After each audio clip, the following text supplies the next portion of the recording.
Hi guys, welcome to part 2 of What They Don't Tell You. This is part 2. Part 2. What they don't tell you about dating a black woman. But anyway, on a lighter note, let's talk about the things what they don't tell us white folk about black women.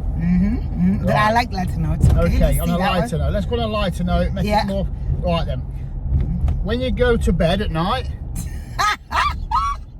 I'll be in bed at like, I don't know, 10:30. Right. And then Sandra will be up about half an hour later. Because she spends like, I don't know, an extra half an hour on the phone. But that's not a black thing, by the way. That's just a woman thing. It's a woman thing, baby. It's a woman thing. Oh. But anyway, so I'll be in bed for half an hour. She'll come to bed and then she'll have a shower and she'll clean her face about 20 times. That's a Sandra thing, babe. Not every woman cleans her face. Yeah, well, you do I'm that. just OCD about my triple, quadruple, double cleansing. Yep. Yeah. And then she'll moisturize. Yeah, moisturizing is a black. Moisturize day, morning, noon and night. She's got a 10-gallon tub of moisturizing substance. Because we don't want to get ashy, babe. Ashy, yes. Yeah, you get ashy, don't you? See, as white people don't get ashy, do we, babe? You do. You don't realize it. Well, that's why you're like, oh, babe, scratch my back. We don't see it, though. We don't see it. You don't see it, yeah, but you do. Yeah. Because the times where I moisturize your back, I use like half a tub of a moisturizer because your skin will be so dry. Yeah. And it sucks in so much. Yeah, well. Yeah, so yeah, you do get ashy. White people get ashy, but they just don't bother with moisturizing. Yeah, well, I do moisturize my face. You do your face, yeah, because you just worry about your face in it, but your body does the same thing. But yeah, okay, that's anyway, one. yeah. So she'll spend anyway. So by the time she gets into bed, I'm fast asleep. Okay. It's midnight, and her bedtime routine is finished. Yeah. Yeah, and then at midnight, by the way, guys. Midnight, by the way. And then in the morning, I wake up next to a big purple bonnet. The hair has to get some care. That wasn't there that evening. You have to look after the hair, babe. So she's basically got a massive hat on in bed. Okay. I mean, some black women actually wear wigs as well. So they go to bed looking all gorgeous and sexyful. And then in the morning, there's a little doll. They've took all the makeup off, and the doll is wearing the wig. The mannequin, little head mannequin is on the side. And they've got no hair on their head. And you wake up next to a different person. But yeah, they don't tell you about that, do they? No. Especially with you, anyway. I had no idea. When I first saw you with that bonnet on your head, I thought, what? What's that about? In fact, is there a photo of me wearing your bonnet? I think I've had a video. And then there's a photo of me with your wig on. Yeah. Have you seen that one? I think it's a video as well, babe. Is that a video? Yeah. Are you sure? Oh yeah, I was drunk one at the time, yeah. The hairdo. When they have braids, it can take all day. Oh yeah. All day. 8 hours sometimes. Depends how fine the braids are. But I couldn't believe that when you did that, you know. 8 hours.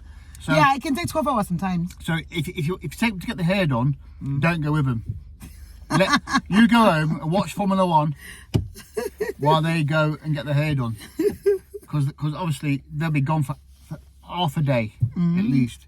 Oh, is that why you've learnt now to just do my hair? So I don't have to go for half a day. See, when I do the hair, it takes about what, an hour? Yeah, an hour to crochet it. To crochet. I don't do any weaving or cornrow or whatever, or braids. I don't do none of that. But this style, 1 hour. Isn't it, babe? So if you want to get booked. Yeah. So, okay. The finger comes out. If there's anything wrong, they tell you off with the fingers and the hands. The hands are like always You the yeah. So yeah, I mean, when we sit and watch a documentary about Black history, about what's happened in the past, and I sit there sometimes. I sit there quiet and don't put my 2 pence worth in. Yes, because you need to be careful about your 2 cents. Yeah, I can't say too much about it in case I press the wrong button. Yes, you have to be very careful. Yeah, because it's a sensitive subject. So you guys, whatever you do, don't mention anything about. It's like always. It's like if you know any German people, never mention the war. don't mention Hitler or the war. It's like it's that kind of thing. Yeah. So and I think it's the same thing as well when we had that the Megan issue, the racism, or the George Floyd. George Floyd. Don't put your 2 pence worth in there. If you can't articulate it properly, then it can come across wrong. Yeah, you can be misdrewn as saying something slightly racist. Inappropriate. And you don't want that. And I'm not racist at all. So anyway, right. Another thing about black people. I don't know if it's all black people, but when it comes to Sandra and the African black people, or Zimbabwean African people, right? Everybody is a brother or sister. Right?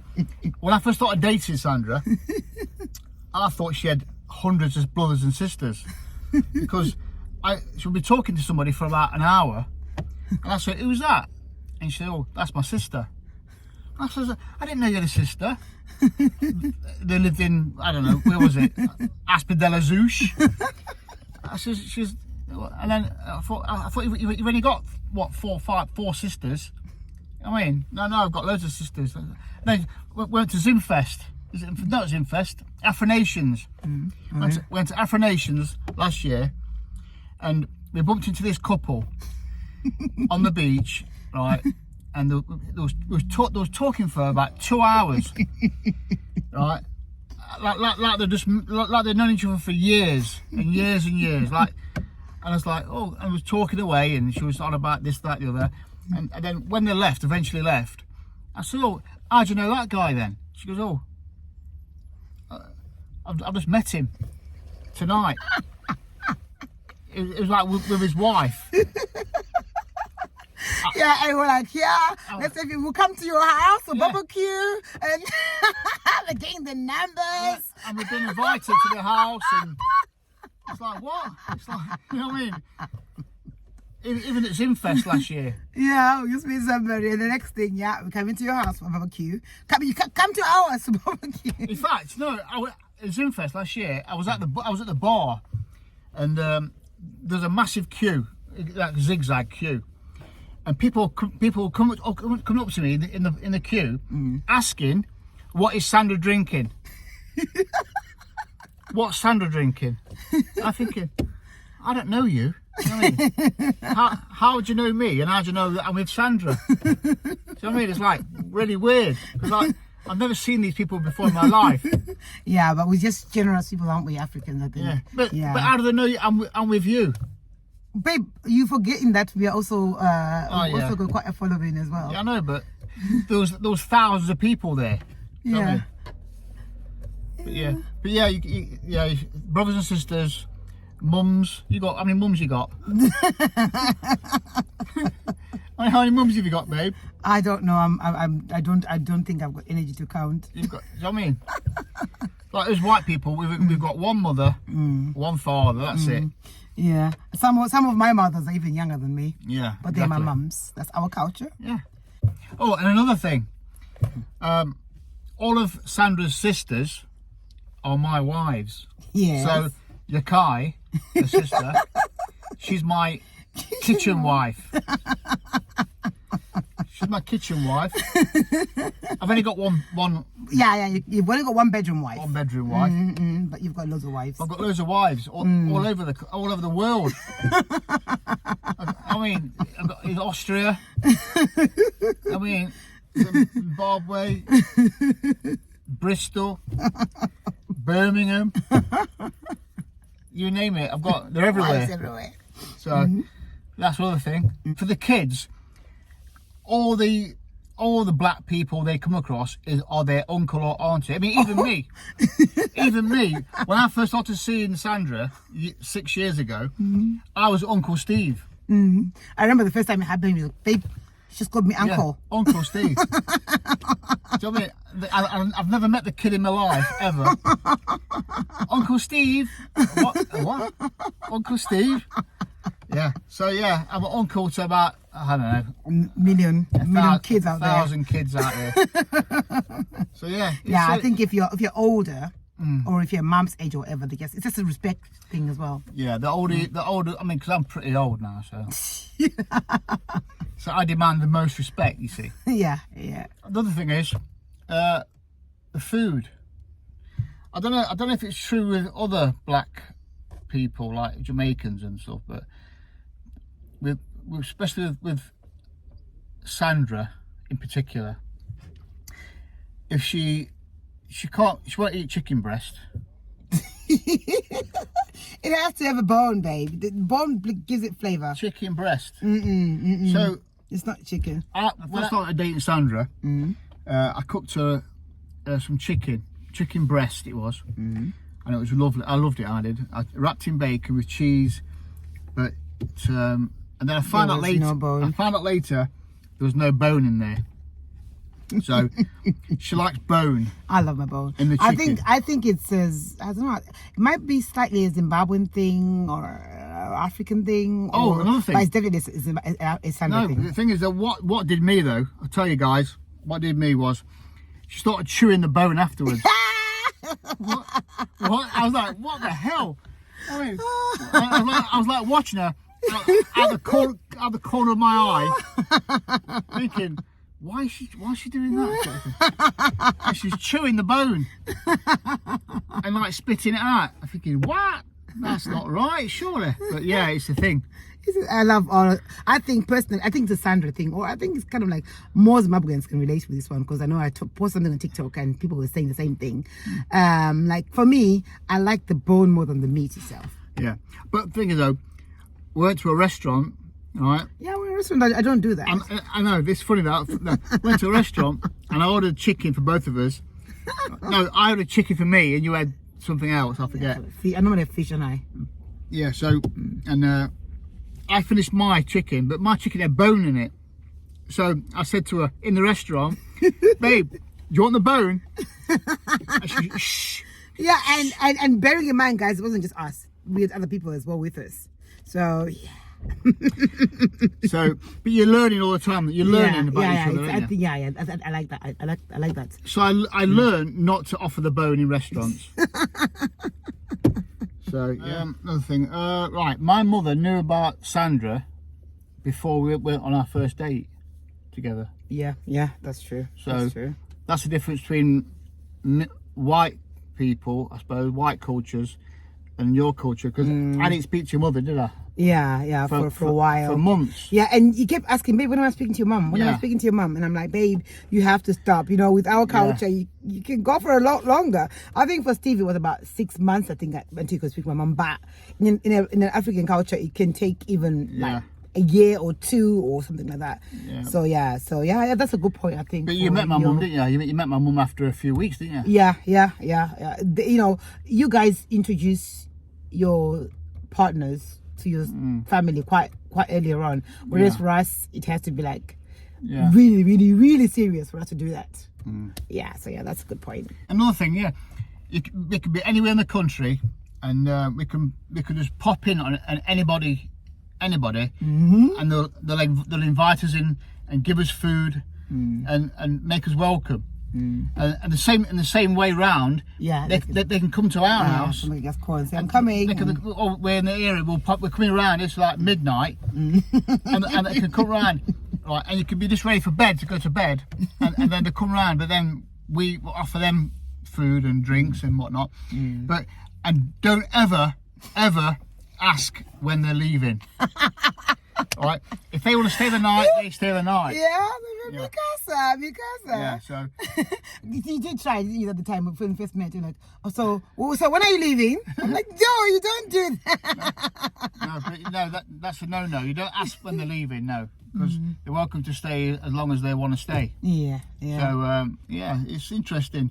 So yeah, a lot of the white things that we know about white cultures is absolutely it can be yeah. It's irrelevant. I think it's the same with every culture, isn't it? You know, some things can be rude in one culture, some things can be okay in other cultures. Yeah. But so I highly recommend dating a black woman. Oh, you highly recommend? Highly recommend it. Yeah, it's opened my eyes, and it's given me a lot more. What's the word? Scope on life. I can see things through Sandra's eyes, and you can see through mine, can't you now? So you can see, because I'm the first white guy she's ever dated. So we've both got our faults, I suppose, and she puts me in my place, and I put vice versa. So. But yeah, it's an experience to behold, I think. Experience to behold. But you've got to work at it though, because it's not easy. Yeah. Because if you think about it, if you are from the same culture, you don't have that cultural aspect to deal with. Yeah, that's right. You just got the relationship aspect. Yeah. But we've got the culture and the relationship aspect as well. But I think what ties us together is that we love each other. Yeah. And we want the same thing. Well, the same thing, yeah. Which is to grow old together. I think. Is that what you want? That's what I want, yeah. But I'm already old, so I'm growing old anyway. That's all I can think of, I'm afraid. I think you've thought about quite a few points, and for once I was mute, which is something new. And this concludes the part 2.